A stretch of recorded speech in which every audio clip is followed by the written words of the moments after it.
By. আজ বেরিয়েছিলাম মায়ের সাথে, একটা কাজ ছিল, সেটা মেটাতে মেটাতেই প্রায় দুপুর 1:30 বেজে গেছিল।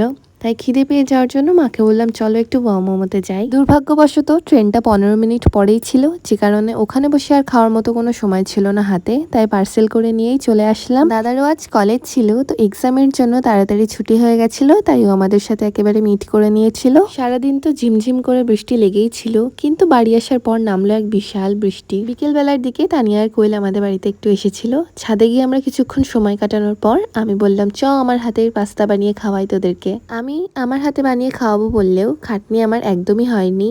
যা যা দরকার ছিল, পেঁয়াজ, রসুন, টমেটো, এগুলো সব ওরাই কেটে দিয়েছিল। তারপর রাজকেও ডেকেছিলাম, তো আসার পথেও মেলার থেকে আমাদের জন্য এনেছিল পাপড়ি চাট, আমাদের প্রত্যেকের ফেভারিট পাপড়ি চাট। আর একমাত্র রথের মেলায় এই একটা দোকানই বসে বলে এখান থেকে আমাদের আনতে হয়। এটার টেস্টটা খুব একটা ভালো বলবো না, কারণ কাকু শুধুমাত্র চাটনি দিয়েই ভরিয়ে রাখেন, দই তো একদমই দেন না। তারপর খাওয়া দাওয়া করে দাদা বাড়ি ছিল না, ও আসার পর ওর সাথে দেখা করে ওরা সবাই চলে যায়। আর এটুকুই, দেখা হবে নেক্সট ভিডিওতে। বাই।